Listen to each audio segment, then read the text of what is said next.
വരും മണിക്കൂറിൽ സംസ്ഥാനത്ത് അതിശക്തമായ മഴയ്ക്ക് സാധ്യത. ഒറ്റപ്പെട്ടയിടങ്ങളിൽ ശക്തമായ ഇടിമിന്നലോട് കൂടിയ മഴയ്ക്ക് സാധ്യതയുള്ളതായി കാലാവസ്ഥാ വകുപ്പ് മുന്നറിയിപ്പ് നൽകിയിരിക്കുകയാണ്. ഇതോടുകൂടി വരുന്ന 3 ദിവസവും കേരളത്തിൽ ശക്തമായ മഴ ലഭിക്കും. ബംഗാൾ ഉൾക്കടലിന് മുകളിൽ ചക്രവാത ചുഴി രൂപപ്പെട്ടിരുന്നു. അത് ന്യൂനമർദ്ദമായി മാറിയാൽ മഴയ്ക്കൊപ്പം ശക്തമായ കാറ്റിനും കടൽക്ഷോഭത്തിനും സാധ്യതയുണ്ടെന്നും കാലാവസ്ഥാ വകുപ്പ് മുന്നറിയിപ്പ് നൽകിയിരിക്കുകയാണ്. ഇന്ന് 12 ജില്ലകളിലും നാളെ 14 ജില്ലകളിലും മഴ മുന്നറിയിപ്പുണ്ട്. ഓറഞ്ച് അലേർട്ട് ഇടുക്കി, വയനാട് ജില്ലകൾക്കായി പരിമിതപ്പെടുത്തി. പത്തനംതിട്ട, ആലപ്പുഴ, കോട്ടയം, എറണാകുളം, തൃശൂർ, പാലക്കാട്, മലപ്പുറം, കോഴിക്കോട്, കണ്ണൂർ, കാസർഗോഡ് ജില്ലകൾക്ക് യെല്ലോ അലേർട്ട് പ്രഖ്യാപിച്ചു.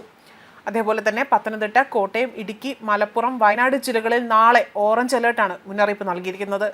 ഞായറാഴ്ചയോടുകൂടി തന്നെ മഴയുടെ തീവ്രത കുറയുമെന്നും കേന്ദ്ര കാലാവസ്ഥാ വകുപ്പ് അറിയിച്ചു. അതേസമയം അപകടകരമായ രീതിയിൽ ജലനിരപ്പ് ഉയരുന്നതിനെ തുടർന്നുകൊണ്ട് സംസ്ഥാന ജലസേചന വകുപ്പും കേന്ദ്ര ജല കമ്മീഷനും നദികളിൽ ഓറഞ്ച്, മഞ്ഞ അലേർട്ടുകൾ പ്രഖ്യാപിച്ചിരിക്കുകയാണ്.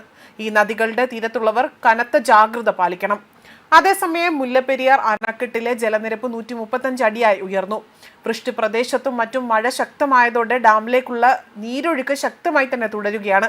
ജലനിരപ്പ് 136 അടിയിലെത്തിയാൽ തന്നെ അവർ വെള്ളം ഒഴുക്കി കളയണമെന്ന ഒരു വ്യക്തമായ റിപ്പോർട്ടാണ് ഇപ്പോൾ തമിഴ്നാടിനെ അറിയിച്ചിരിക്കുന്നത്. പെരിയാറിന്റെ തീരത്ത് താമസിക്കുന്നവർ ജാഗ്രത പാലിക്കാൻ അധികൃതർ നിർദ്ദേശം നൽകിയിട്ടുണ്ട്. ഏറ്റവും പുതിയ റഡാർ ചിത്രം പ്രകാരം വയനാട് ജില്ലയിൽ ഓറഞ്ച് അലർട്ട് പ്രഖ്യാപിച്ചു. അതായത് അടുത്ത 3 മണിക്കൂറിൽ മാത്രമാണ്. ജില്ലയിൽ ഇടത്തരം മഴയ്ക്കും മണിക്കൂറിൽ 50 കിലോമീറ്ററിൽ വരെ വേഗതയിൽ ശക്തമായ കാറ്റിനും സാധ്യതയുണ്ട് എന്നും വ്യക്തമാകുന്നു. കേന്ദ്ര കാലാവസ്ഥാ വകുപ്പിന്റെ അടുത്ത 5 ദിവസത്തേക്കുള്ള മഴ സാധ്യതാ പ്രവചനം ഇങ്ങനെയാണ്. ഇത്തവണ മെയ് 24-ന് കാലവർഷം ആരംഭിക്കുകയും ചെയ്തു. ആദ്യ വാരം തന്നെ അതിശക്തമായ മഴയാണ് ലഭിച്ചത്. അതേസമയം കേന്ദ്ര കാലാവസ്ഥാ വകുപ്പിന്റെ പ്രവചന പ്രകാരം ഇക്കുറി മികച്ച കാലവർഷം ലഭിക്കുകയാണ് എന്നതാണ് വിലയിരുത്തൽ. 3 വർഷത്തിൽ നിന്നും വിപരീതമായി ഇത്തവണ ജൂണിൽ ഭേദപ്പെട്ട മഴ ലഭിക്കുകയും മാസം അവസാനമാകുമ്പോഴേക്കും 4 ദിവസം കൂടി ബാക്കി നിൽക്കെയാണ് ഇത്തരം ജൂണിൽ സംസ്ഥാനത്ത് 536.0 മില്ലിമീറ്റർ മഴ ലഭിക്കുന്നത്. 2018-ലെ മഹാപ്രളയത്തിന് ശേഷം ജൂൺ മാസത്തിൽ സംസ്ഥാനത്ത് ലഭിക്കുന്ന മികച്ച മഴയാണ് ഇക്കുറി പെയ്തിറങ്ങിയതെന്നും വിലയിരുത്തപ്പെടുന്നു. 2018 ജൂണിൽ 750 മില്ലിമീറ്റർ മഴയാണ് ലഭിച്ചത്. മഴക്കണക്കിൽ വയനാട്, ഇടുക്കി ജില്ലകളിൽ ഇത്തവണ പ്രകടമായ വ്യതിയാനം ഉണ്ടായിട്ടുള്ളതായും കണക്കാക്കുന്നു. 2 ജില്ലകളിലും ഭേദപ്പെട്ട മഴ ലഭിക്കുകയും കഴിഞ്ഞ 6 വർഷമായി ജൂൺ മാസത്തിൽ സംസ്ഥാനത്ത് ഏറ്റവും മോശപ്പെട്ട കാലവർഷം ലഭിച്ച മലയോര ജില്ലയായ വയനാട്ടിലും ഇടുക്കിയിലുമായിരുന്നു. വടക്കു പടിഞ്ഞാറൻ ബംഗാൾ ഉൾക്കടലിൽ ന്യൂനമർദ്ദം രൂപപ്പെട്ടതോടുകൂടി തന്നെ സംസ്ഥാനത്ത് 29 വരെ അതിശക്തമായ മഴ ലഭിക്കുമെന്നായിരുന്നു കാലാവസ്ഥാ വകുപ്പ് പ്രവചനം നടത്തിയത്. ഇതോടുകൂടി തന്നെ മഴക്കണക്കിൽ ജൂൺ മാസത്തിൽ വീണ്ടും മാറ്റം സംഭവിച്ചിരിക്കുകയാണ്.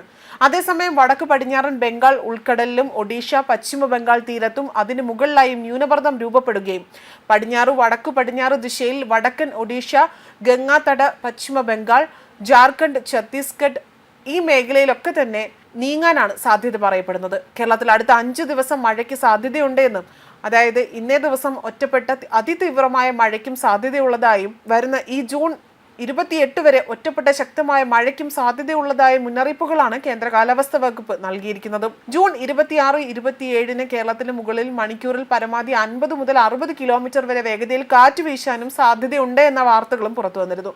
കാലവർഷം കേരളത്തിൽ എത്തിയിട്ട് 1 മാസം തികയുമ്പോൾ കാലാവസ്ഥാ വകുപ്പിന്റെ കണക്ക് പ്രകാരം സംസ്ഥാനത്ത് ഇതുവരെ ലഭിച്ചത് 53% അധിക മഴയാണ്. പതിവ് പോലെ കൂടുതൽ മഴ ലഭിച്ചത് വടക്കൻ ജില്ലകളിലാണ്, പ്രത്യേകിച്ച് കാസർഗോഡ്, കണ്ണൂർ, കോഴിക്കോട് ജില്ലകളിൽ. കാലാവസ്ഥാ വകുപ്പിന്റെ കണക്ക് പ്രകാരം കണ്ണൂർ ജില്ലയിലാണ് കൂടുതൽ മഴ ലഭിച്ചതെങ്കിലും ജലസേചന വകുപ്പിന്റെ കണക്കിൽ കാസർഗോഡ് ജില്ലയിലാണ് കൂടുതൽ മഴ രേഖപ്പെടുത്തിയത്. അതുമാത്രമല്ല, യാഥാർത്ഥ്യവുമായി കൂടുതൽ അടുപ്പം ജലസേചന വകുപ്പിന്റെ കണക്ക് പ്രകാരമാണ് എന്ന് പറയുന്നു. 1 മാസത്തിൽ 17 ദിവസവും സംസ്ഥാനത്ത് ശരാശരിയിൽ കൂടുതൽ മഴ ലഭിക്കുകയും കാലവർഷം കേരളത്തിൽ എത്തിയ മെയ് 24 മുതൽ 31 വരെ മാത്രം സംസ്ഥാനത്ത് പെയ്തിറങ്ങിയത് 440% അധിക മഴയാണ്.